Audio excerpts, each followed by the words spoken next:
Bago natin umpisahan ang kwentong katatakutan, ay nais ko munang batiin ang bawat isa na sana ay nasa mabubuti kayong kalagayan saan man panig kayo dito sa mundo naroroon. Nais ko na ipabatid na ang kwentong matutunghayan ay hangong mula sa totoong buhay at karanasan. Now with no further ado, let's start and be scared.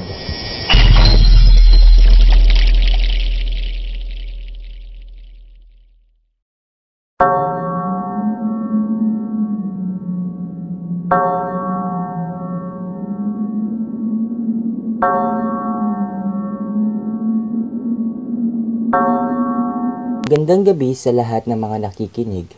Ang pangalan ko ay Kaylee de la Peña at isa ito sa mga karanasan ko na hindi ko makakalimutan. Kakauwi ko lang galing Korea nung nagpasya akong mag-dorm. Kung bakit hindi ako dumiretso pa uwi sa pamilya ko, ay huwag niyo nang itanong dahil sa mahabang kwento na yun. Sa isang kwarto ay 2 double deck ang nasa loob. Isa doon ay ako lang ang gumagamit, habang isa naman ay 2 sila na naka-occupied sa double deck. Di bale, 3 lang kami sa kwarto. Si Crystal na isa sa ka-dormmate ko na nagtatrabaho sa isang kilalang mall. At ako naman ay Korean English tutor house-to-house basis. Kami lang ni Crystal ang laging wala sa dorm tuwing umaga hanggang alas 6 ng gabi. Habang si Karen naman ay isang call center agent. Gabi naman siya nawawala sa dorm at uuwi siya kapag papasikat na ang araw. Nung una, ayos naman ang lahat at magkakasundo pa kaming 3. Kami ni Karen ay pareho ng day off tuwing Sabado at Linggo, samantalang si Crystal naman ay tuwing Sabado lamang. Tawanan, kwentuhan at food trip ang palagi namin ginagawa.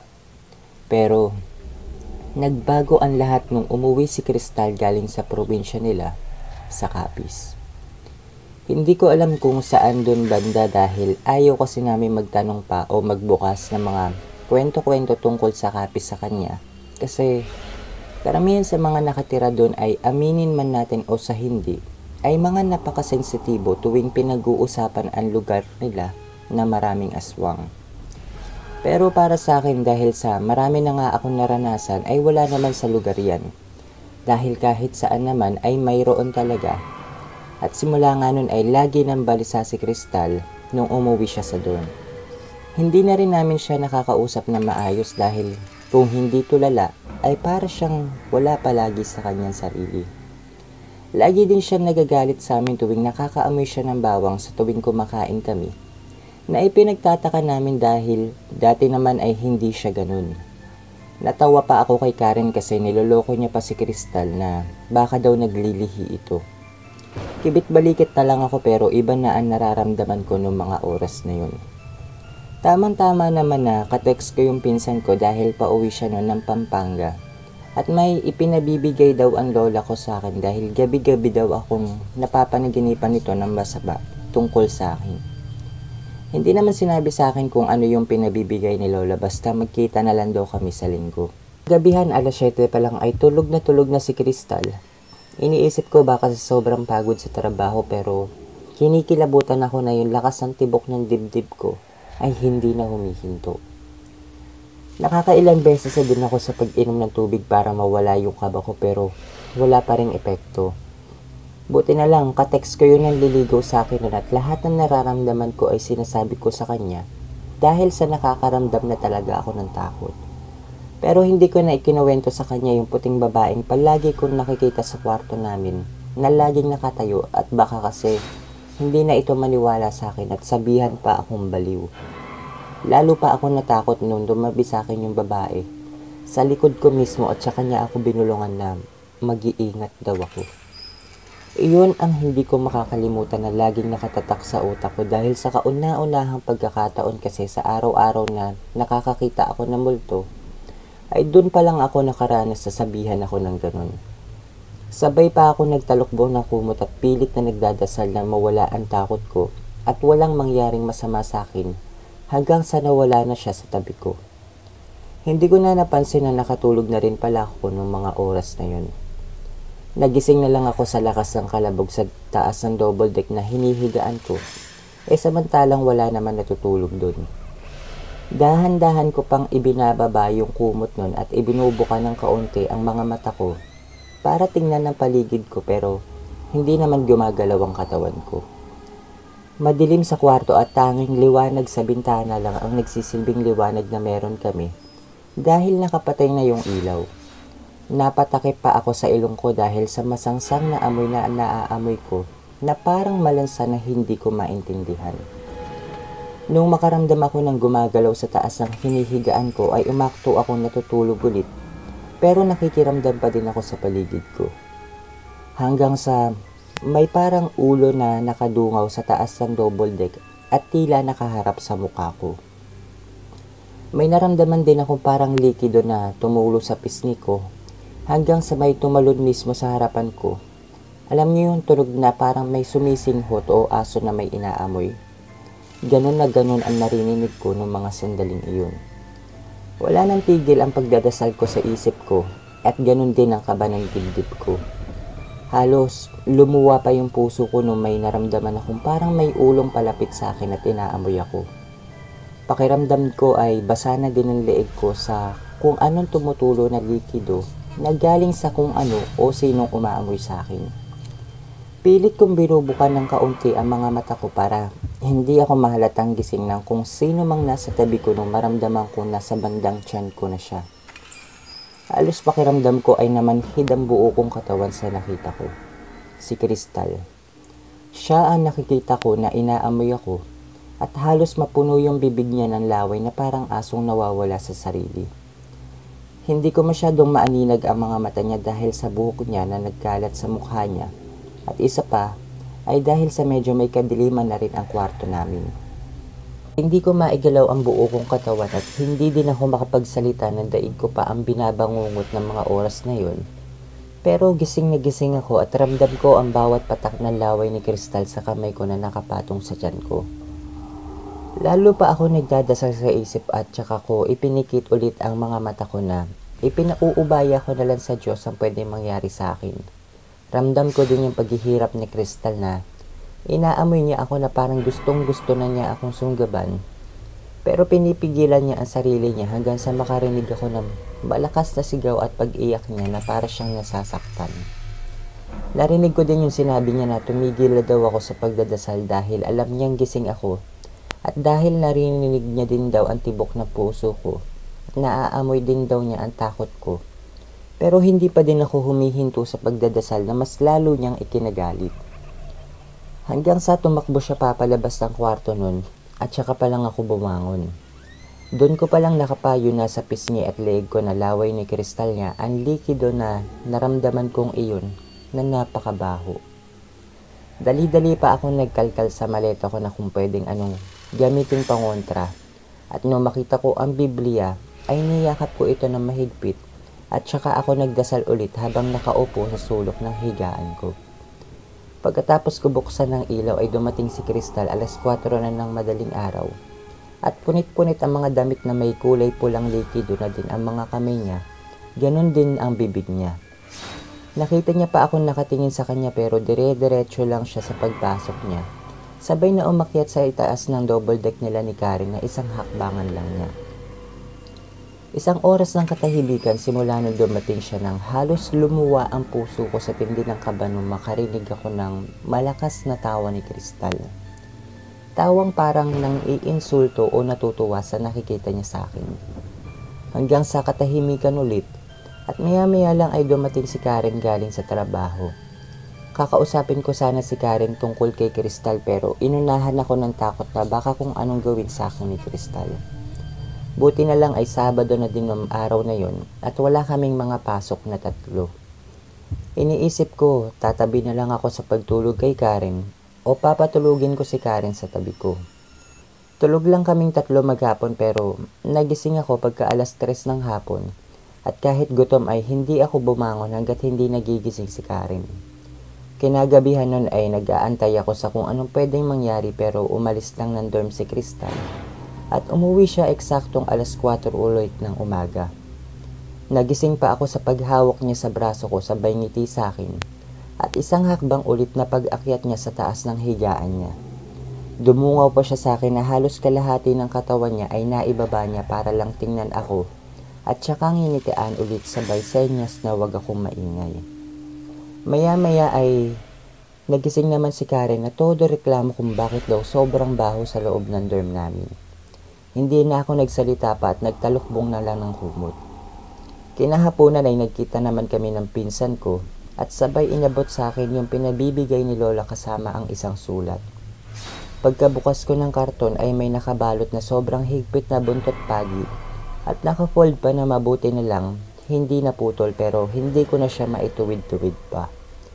Meron din kasamang kwintas na parang tanso ang kulay at pendant niya ay isang bala na kung susuriin mo ay wala ng pulbura at iba na ang laman sa loob. Ganon din ang lana na kapag may aswang daw sa paligid ay kukulo ito, mga 3 pirasong ganon. Pati 4 na seahorse kasama na din ang ibang pasalubong na paborito kong kainin sa probinsya namin. Sabay na binasa ko ang sulat ng lola ko at nagulat pa ako dahil sa mismong sulat ay lagi daw akong napapanaginipan ni lola at sa panaginip daw niya ay lagi siyang sinasabihan ng lolo ko na nasa panganib ang buhay ko na may kasama akong aswang. Na tsinetsempohan lang daw ako kung kailan ako bibiktimihin o mas malala ay gawing aswang katulad nito. Na mag-iingat daw ako at lagi ko itatabi sa pagtulog ang buntot pagi. Huwag ko din daw aalisin sa pagkakasuot ang kwintas. Kahit pa sa pagligo ko, nasa oras daw na lumapit sa akin ang aswang, ay isaboy ko daw ang lana na ipinadala niya, lalo na kapag kumukulo daw ito. At ang mga seahorse daw ay ilagay ko sa bintana, pinto at sa tabi ng higaan ko, na lagi din daw ako mag-iingat at magdarasal. Takang-taka ako sa sulat ng lola ko kung paano niya nalalaman ang nangyari sa akin, samantalang hindi ko naman sinabi sa kanya, at isa pa, bago lang ang nangyari na inaaswang ako, bago pa siya makapagpadala sa akin. Pero natuwa na din ako kasi kahit papaano iniisip kong mapoprotektahan ko ang sarili ko, gano'n na din si Karen. Pagka-uwi ko ay tamang-tama nun wala si Crystal. Umalis daw sabi ni Karen. Habang nagmamadali ako magsabit ng seahorse sa bintana, pinto at higaan namin ni Karen, ay todo kwento ako sa kanya sa natuklasan ko kay Crystal at sa nangyari sa akin. Takot na takot pa siya na halos ayaw niyan umalis sa tabi ko.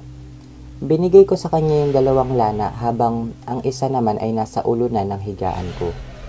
Hindi kami halos makalabas ng kwarto at inaabangan namin si Crystal na dumating hanggang sa makarinig kami ng malalakas sa pagkalabog sa pintuan.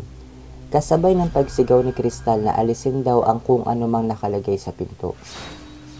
Takot na takot si Karen noon na nakaupo sa tabi ko habang ako ay natutusok na sa higpit ng hawak sa buntot pagi.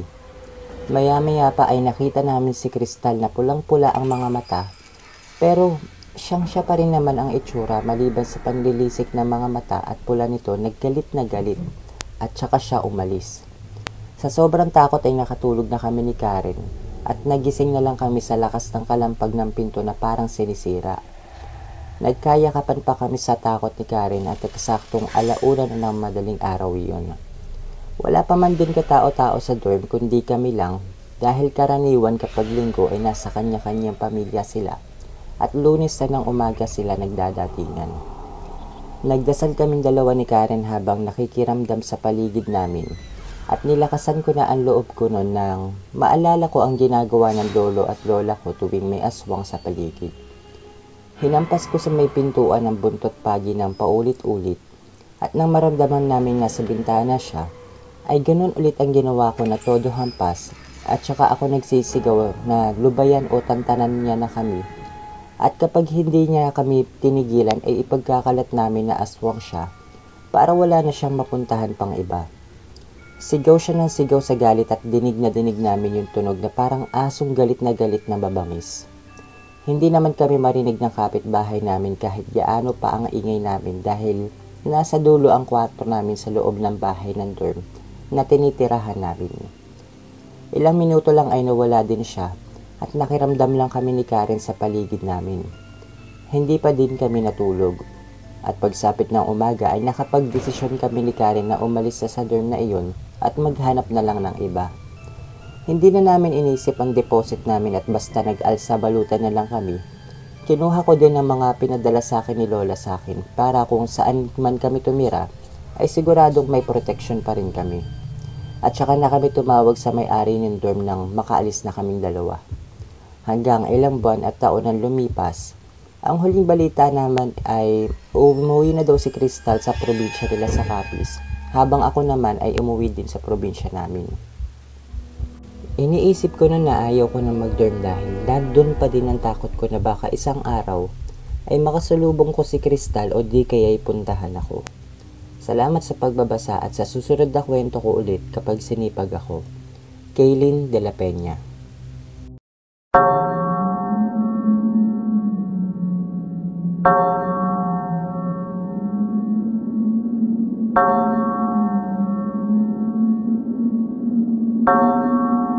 Magandang araw po mga ka-Creepy Tales. Bago po natin tuluyan tapusin ang video na ito ay isang mabilisang shoutout po muna muli sa lahat ng mga nag-comment sa ating last update at sa ating mga new subscribers. Syempre po gusto ko din po muna pasalamatan ang ating sender na si Miss Anne Francis of Singapore sa kwentong kanyang ibinahagi. Ayan po ay yung Pontiana Kaswang. Maraming salamat po Miss Anne Francis of Singapore. Mabuhay po kayo at ingat po kayo palagi dyan sa kung nasaan man kayong lugar ngayon. Umpisa na po natin. Katulad po ng dati, babanggitin na lang namin ang inyong mga pangalan sapagkat alam nyo naman po na nagre-reply kami sa inyong mga bawat komento. So, shout out po to these following people. Hello po kay Miss Rose 1234. Maraming salamat sa pagsuporta dito sa ating PCT channel. Hello and shoutout din po kay Boss Jeffrey Bersabal, kay Miss Angel and Demon of Aiza Umali, OFW from China. Aiza Umali, parang yun yata yung pangalan niya. Hello po sa inyo dyan, Angel and Demon Aiza Umali, OFW from China. Maraming salamat sa pagsuporta po dito sa PCT channel. Ingat po kayo palagi dyan sa China. Hello and shoutout din po kay Boss Richards Kenson, maraming salamat sa pagsuporta dito palagi sa ating PCT, Boss Richards. Hello and shoutout din po kay Miss Dasuri Choi. Pinapabati niya din si Miss Juvie Abayle Reynancia at sa mga anak niya daw na sila Marjorie, Clariza, Alizaan, Roxanne at Jana Cabar. Maraming salamat po. Hello din sa inyo dyan. Ingat po kayo palagi. Hello and shoutout din po kay Boss Guni-Guni PH. Pasupport din po ng kanyang channel mga ka-Creepy Tales. Maraming salamat po. Syempre, hello and shoutout din po kay Boss Esmeraldo Labanyego. Sabi niya parang Spooky Dolls daw yung channel. Hindi ko po alam kasi puro karaniwan po ng mga kwento natin dito puro tungkol sa mga aswang. Pero ngayon pipilitin na namin maglagay ng mga kwentong multo. Paminsan-minsan lalagyan natin ng ibang kwento. Hello, syempre hello din po kay Miss Michelle Ann Cuenco. Yanax, kamusta po kayo? Ingat kayo palagi at maraming salamat sa pagsuporta dito sa ating PCT channel. Syempre kay Miss Janet Verga ng Qatar, maraming salamat din po. Hello and shoutout din po kay Miss Marites Guevara, kay Miss Dasuri Choi, or nabanggit na yata. Hello din po kay Miss Mary Ann Ordonez, kay May Villamor ng KSR, Kingdom of Saudi Arabia. Alam na po namin ang ibig sabihin ng KSA, hindi po siya kanlurang Saudi Arabia. Siyempre, hello and shoutout din po kay Miss Marian Herlihy na United Kingdom. Maraming salamat sa palaging pagsuporta dito sa ating PCT channel, Miss Marian. Ingat po kayo palagi dyan sa United Kingdom, lalo pa at malapit na mag-winter. Hello and shoutout din po kay Miss Sweet Lady Centeno na isa sa ating mga avid supporters dito sa PCT.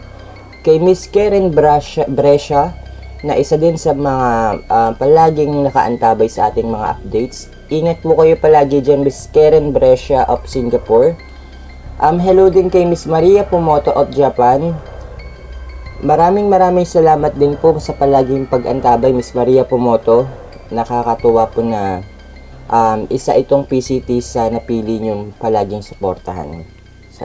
Hello din po and shoutout kay Boss Lori Trevor, kay Miss Sonia Martiha, hello po sa inyo. Kay Miss Alnaira Kibao na always present sa ating mga updates. Maraming salamat po. Hello and shoutout din po kay Miss Marichelle de Guzman, kay Boss Cyril Malabs. Kamusta po kayo, Miss Cyril? Maraming salamat sa palaging pagsuporta dito sa PCT. Hello and shoutout din po kay Miss Janet Chan, kay Miss Irene Romaraog, kay Boss Daniel's Project po. Pa-support po ng kanyang channel. Isa po itong ghost hunting. Nakakatakot din po yung mga ina-upload yung video. Pa-support po mga ka-Creepy Tales. Maraming salamat. Kay Miss Maria Cristina Goma, kay Miss Ashley Moves, na isa sa ating mga avid supporter nitong PCT. Hello po sa inyo. Syempre, hello and shoutout din po kay Boss Francis James Macmillan, na isa sa mga palaging nakaantabay sa ating mga updates. Hello and shoutout din po kay Boss Ellie Pigarot, kay Ate Jolly, na isa sa mga nag-guide sa akin dito sa horror community channel. Horror community. Maraming salamat, Ate Jolly. Pa-support din po ng kanyang channel, mga ka-Creepy Tales. Maraming salamat po. Hello and shoutout din po kay Miss Neng X, kay Miss Anlin Diestro, na isa sa mga ating avid supporters. Thank you po.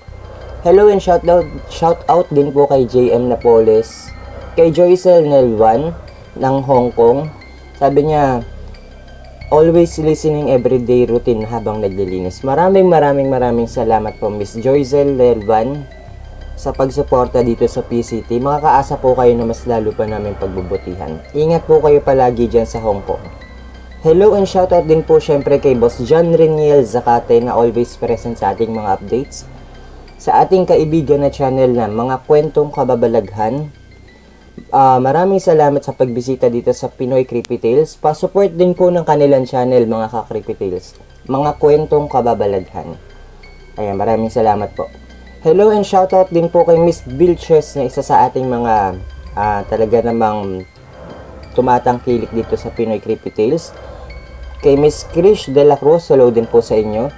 Hello and shoutout din po kay Miss Adik Sayo Vlog, kay Unknown na hinahanap niya talaga yung mga ads ng bawat update natin. Napakamaraming salamat po.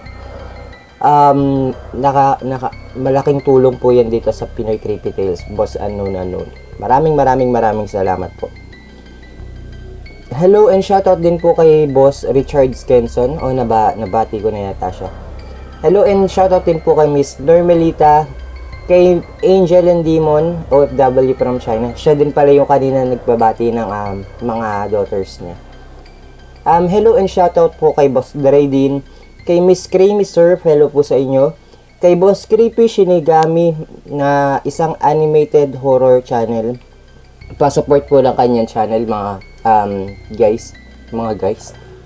Ay, tumunog. Hello and shoutout din po kay Boss Kelvin Adala, kay Boss Marcos Levardo, kay Junel Bernardino, kay Miss Janet Barga, or nabanggitan namin. Hello and shoutout din po kay Hunter X Hunter from Kuwait daw. Maingat po kayo palagi dyan, at salamat sa pagsuporta dito sa PCT. Hello and shoutout din po kay Miss Maria Luella Mabanta, kay Rowena Diaz Velasco, kay Miss Sha Moreno, at sa anak niyang si Yuan Moreno, na hindi daw masyadong magaling magtagalog. Hello and thank you po sa inyo sa pagsuporta dito sa Pinoy Creepy Tales. Hello and shoutout din po kay Miss Janice Sarad, kay Jane PR, kay Miss Marites Taberna, kay Boss King Pitbull, at sa mga hindi pa po namin nabanggit, pasensya na po. Pero maraming salamat po sa pagtangkilik at pagsuporta nyo dito sa Pinoy Creepy Tales. Makakaasa po kayo na mas lalo pa namin pagbubutihan. At sa lahat po ng mga magigiting nating OFW, saludo po kami sa inyo. Hanggang sa muling takutan po, mga ka-Creepy Tales. God bless you all po. Maraming salamat sa mga nakikinig at makikinig pa lamang. Nakalagay sa description box ang email kung saan pwede kayong magpadala ng mga nakakatakot na karanasan at kababalaghan. Huwag po natin kalimutan mag-subscribe, i-share at i-like ang video. Comment down below para sa mga shoutouts sa next video. Until next time everyone, happy creepy tales!